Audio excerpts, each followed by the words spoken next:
Federata Slovene e Futbollit ka njoftuar të gjithë tifozët e saj se nuk do të lejohen të hyjnë në stadium pa pasur ndonjë simbol të Slovenisë ose kombëtare slovene.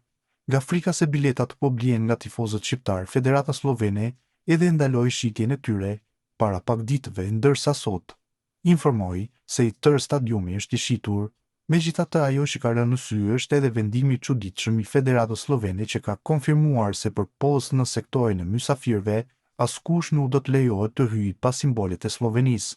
Më pak se një muaj nga ndeshja eliminatore e kombëtare së Slovenisë në kualifikueset e Kupës së Botës 2026 janë shitur të gjitha biletat për përballjen mes Slovenisë dhe Kosovës.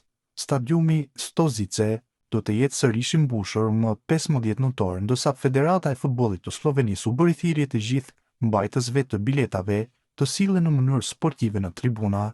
Hyrja në stadiume për jashtim të sektorit të tifozëve mysafir do të jetë e mundur vetëm me simbolet e Slovenisë dhe të kombëtare slovene, njoftoi Federata. Kujtojmë për Kosovën, përballja ndaj Slovenisë do të jetë jetike pasi me një pikë të fituar do ta siguronte edhe matematikisht play-offin, derisa nëse fiton dhe njëkohësisht Suedia e ndal Zvicrën, atëherë hyn fuqishëm në garë për avancimin direkt nga faza e grupit për në Kupën e Botës.